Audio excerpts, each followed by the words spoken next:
My husband spit in my face on the same day I was fired. That single, humiliating act was the biggest mistake of his life. Because in that instant, he stopped dealing with his wife and started dealing with a multi-millionaire he didn't know existed.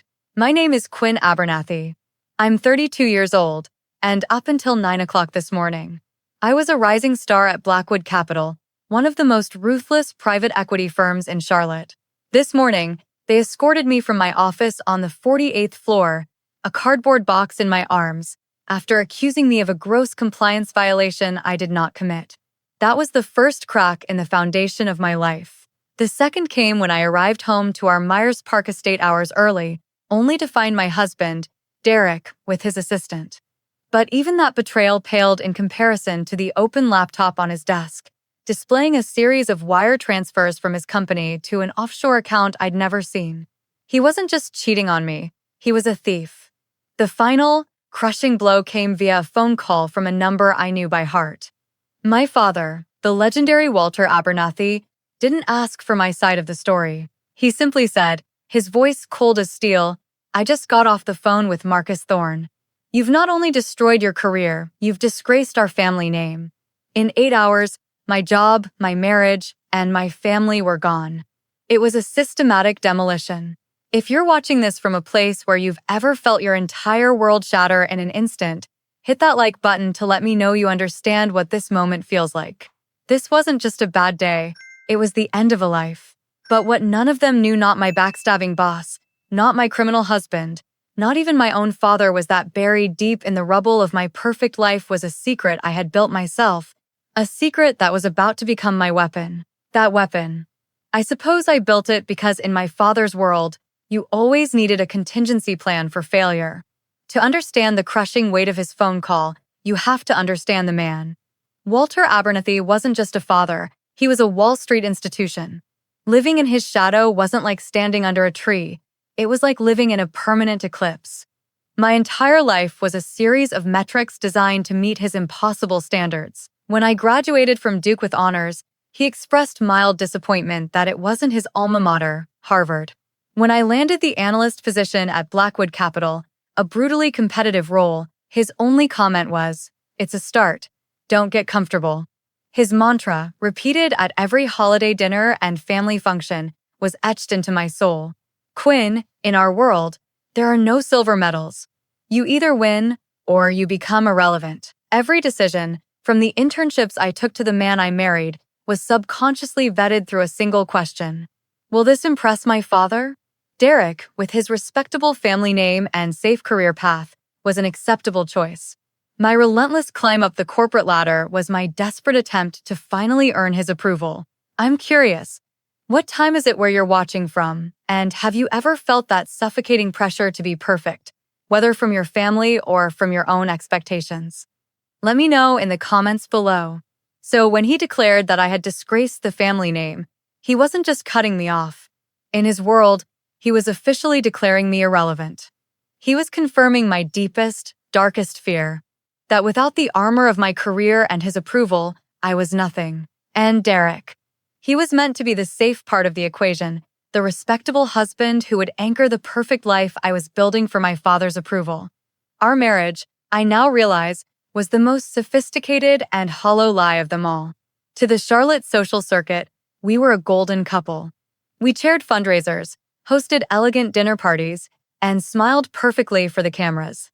He was a master of public support, always ready with a proud anecdote about his brilliant wife. But the moment we were behind the closed doors of our sprawling home, that support would curdle into a quiet, simmering resentment.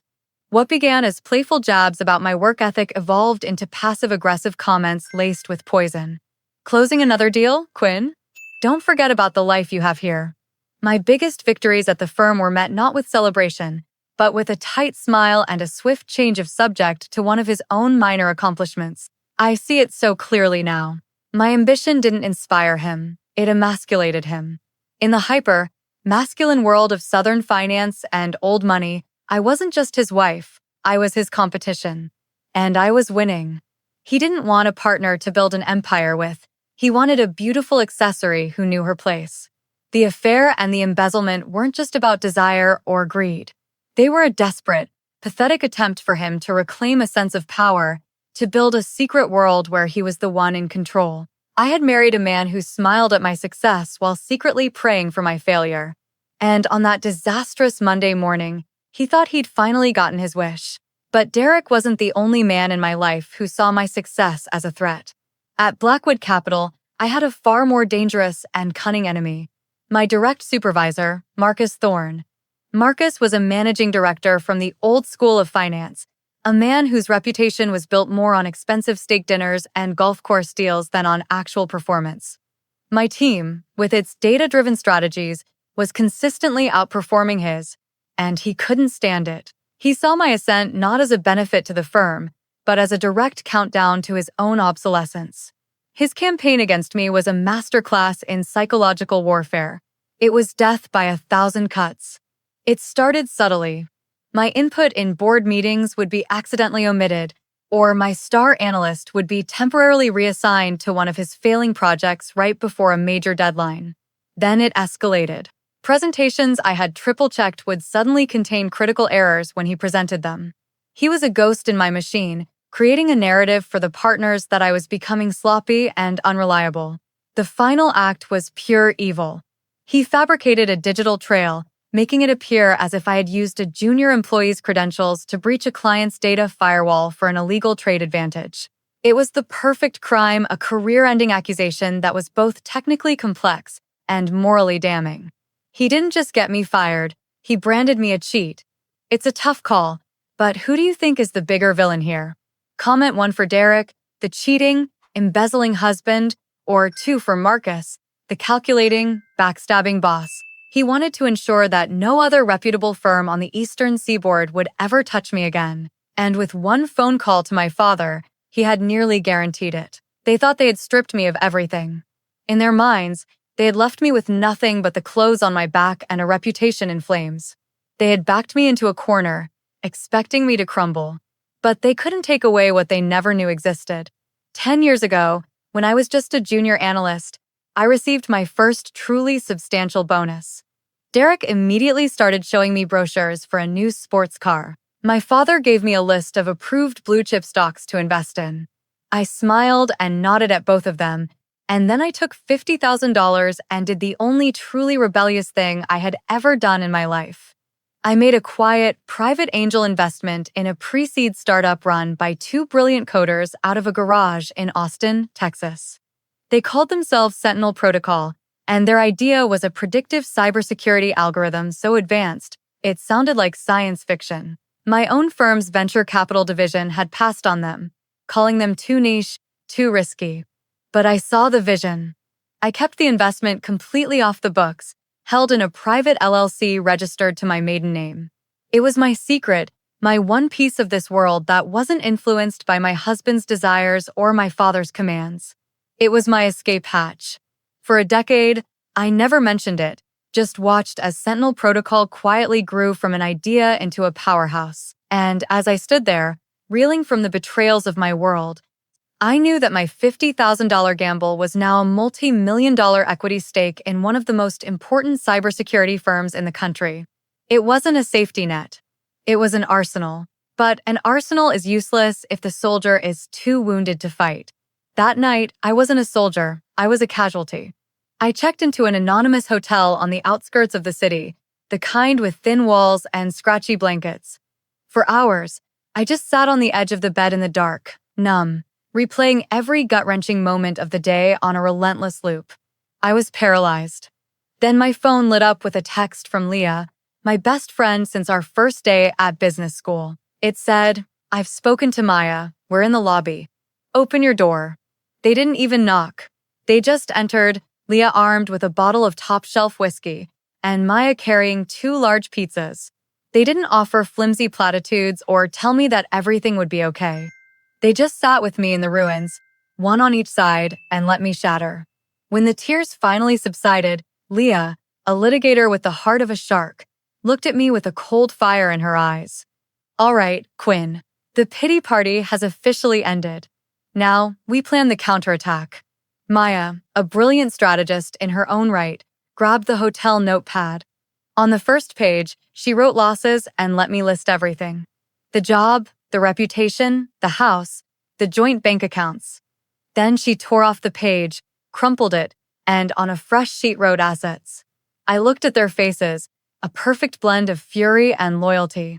"I have you too," I said, my voice hoarse. Then, for the first time that day, a real smile touched my lips. "And I have Sentinel protocol." Leah's jaw dropped. "Number. You still have that?" In that sterile hotel room, the three of us mapped out the first steps. The shock had finally burned away, leaving behind something new, cold, clear, and absolute resolve. The sun wasn't even fully over the horizon when we launched the first strike. Fueled by coffee and a cold, clear rage, I didn't act like a victim. I acted like the executive I was. Following Leah's advice, my first call at 7 a.m. sharp wasn't to a divorce lawyer. It was to Julian Croft, a legendary corporate litigator known for dismantling careers and companies with surgical precision. When you're dealing with the level of deceit I was facing, you don't send a warning shot, you launch a missile. By 10 a.m., Julian's team had filed an emergency injunction. We presented the court with the photographs I had taken of Derek's laptop screen, clearly showing the fraudulent wire transfers. The judge immediately granted a temporary restraining order, freezing every marital asset we held. The multi-million-dollar house, the brokerage accounts, the credit lines, everything. Derek was cut off completely. By noon, a process server delivered divorce papers to him at his office, citing adultery and felony financial fraud as the grounds. An hour later, a second courier delivered a letter to the board of directors at Blackwood Capital, putting them on notice for a wrongful termination and defamation lawsuit, naming Marcus Thorne personally. It was a coordinated, three-pronged attack designed to induce maximum shock and chaos. For anyone watching who has ever been knocked down hard, what was the very first step, no matter how small, that you took to start fighting back? Let me know in the comments, because that first step is a declaration of war against despair. They all expected me to disappear, to lick my wounds in silence and shame. They thought they had broken a compliant wife and fired a defeated employee. They had no idea that they had just created their worst possible enemy. The legal filings were just the opening salvo, a battle of attrition that could take years. I needed to apply immediate and overwhelming pressure. So while Julian Croft's legal team was drowning them in motions and discovery requests, I opened a second front. It was time to awaken my sleeping giant, Sentinel Protocol. As one of the earliest investors, my equity stake gave me a seat on the board of directors. I scheduled an emergency video conference with the founders, Ben and Kira. For a decade, I'd been their quietest board member, a supportive but hands-off advisor. They were unprepared for the woman who appeared on their screens that day. I didn't talk about my personal problems. I talked about strategy. Sentinel needs to shift from a defensive posture to an offensive one, I began. I propose we author and publish a devastatingly thorough white paper on the systemic cybersecurity vulnerabilities currently plaguing the private equity sector. We'll release it to the press, for free. Ben, the cautious CEO, started to raise objections about client relationships. I held up a hand. We won't use any proprietary data. We'll conduct a white hat security audit using only publicly accessible information, highlighting the glaring, amateur hour flaws these billion-dollar firms have. And for our primary case study, I said, letting the words hang in the air, I suggest a firm that perfectly embodies this dangerous complacency. A firm like Blackwood Capital. There was a beat of silence. Then Kira, the company's brilliant and aggressive CTO, broke into a wide, shark-like grin. "Quinn," she said, "that's not a marketing strategy. That's a public execution. I'm in." Marcus had attacked my career. I was about to attack his entire company's foundation of trust. The Sentinel Protocol white paper, titled Glass Fortresses, Exposing Critical Vulnerabilities in Private Equity, was released on a Tuesday. The industry went into a tailspin. Blackwood Capital's phones rang off the hook with panicked clients demanding answers. In the middle of that corporate firestorm, I received a message from an encrypted app. I know what they did. I have proof. It was Liam, a brilliant young analyst I had personally recruited and mentored. He was the one person in that firm I knew had unshakable integrity. We met in a dimly lit coffee shop an hour away from the city. He was nervous, but resolute. Marcus is a fool, Liam said, sliding a small USB drive across the table. He thinks he's a master manipulator, but he's a clumsy technician. Liam explained that he never believed the official story, so he had spent his nights digging. On the drive was irrefutable proof. He'd found the original, unaltered server logs showing the so-called breach came from an external IP address. He'd also recovered email fragments from a backup server where Marcus discussed the need for an Abernathy exit strategy. But the final, perfect piece of evidence was the IP address itself. It was registered to the first-class lounge at Charlotte Douglas International Airport, and the timestamp matched, down to the second, the departure of Marcus's flight to London, a flight documented on his corporate expense report. He had framed me from the airport. It's amazing how one person's courage can change everything. Has a single act of integrity or bravery from someone in your life ever completely turned a situation around for you? I'd be honored to hear your story in the comments. I immediately gave the drive to my lawyer. He didn't leak it to the press. He sent it in a single, damning package directly to the independent directors on Blackwood's board. 48 hours later, Marcus Thorne was terminated. A week after that, the SEC opened a formal investigation into the firm's management practices. The first domino had fallen. While Marcus Thorne's career was publicly imploding, a quieter, more personal demolition was happening simultaneously. The asset freeze had been a shock to Derek's system. Now came the fatal blow. As part of the divorce proceedings, my legal team hired a forensic accountant, a man with a legendary reputation for finding skeletons in financial closets. He took the evidence I'd gathered from Derek's laptop and followed the money trail. The picture he uncovered was far uglier than simple infidelity. For nearly 2 years, Derek had been systematically embezzling funds from his own real estate firm. He was creating fake invoices for non-existent subcontractors and overbilling clients for materials, then funneling the illicit cash into the same offshore account he used to fund his second life. That account paid for his mistress's downtown condo, her luxury car, and their lavish vacations. He wasn't just a cheat, he was a common criminal, propping up his fragile ego with stolen money. My lawyer presented Derek's legal team with a very simple, non-negotiable settlement. Option 1. We could hand the accountant's pristine, 50-page report to the district attorney and Derek's business partners. Option 2. Derek could walk away with nothing. He would sign over all rights to the house, forfeit any claim to my assets, especially my now highly valuable Sentinel Protocol shares, and assume 100% of his own considerable debts. He took the deal, of course. He wasn't just facing a divorce, he was facing prison time. He had tried to ruin my life for his own selfish gratification, and in the end, the only life he had managed to utterly and completely incinerate was his own. With Marcus gone and Derek neutralized, there was only one ghost left to confront. A week after the news of the SEC investigation broke, my father called. He didn't ask if I was okay. He didn't apologize. He summoned me to his office. For the first time in my 32 years, I said no. I told him we could meet at a neutral location, on my terms. We met in the hushed, opulent lobby of a hotel where he was not a member.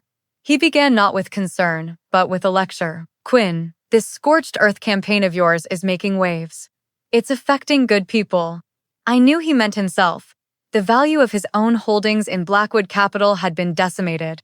I let him finish his tirade, then I looked directly at him, my voice calm and devoid of the pleading tone he was so used to. The day my life fell apart, I called you for my father. Instead, I got a portfolio manager cutting a losing asset. You called me a disgrace. But now that your friend is facing federal charges and your investment is in jeopardy, you demand a meeting. This was never about me, was it? It was always about your reputation, your legacy. He began to bluster, but I cut him off. I am done. I am done living my life as a reflection of your ambition. The days of me desperately seeking your approval are over. Setting boundaries, especially with family, is an act of profound courage.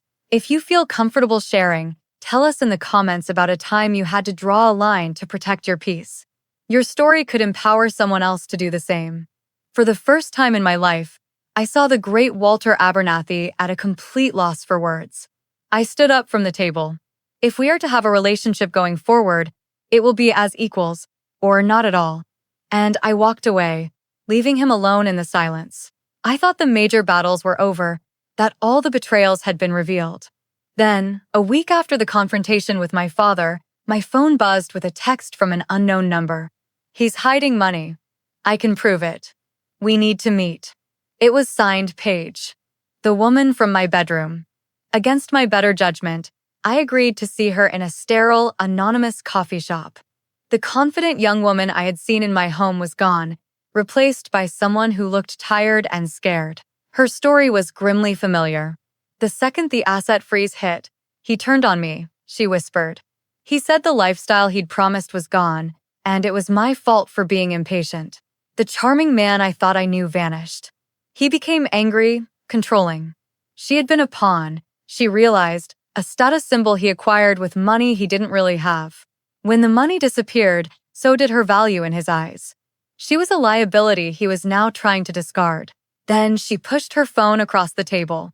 "He used to brag about how he was always 10 steps ahead of you, of everyone," she said, her voice laced with a new bitterness. On the screen was a thread of text messages.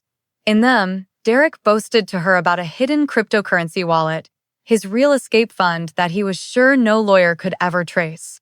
He even detailed his plans to systematically undervalue his assets to hide them from me long before the divorce. He had been plotting this financial deception for over a year.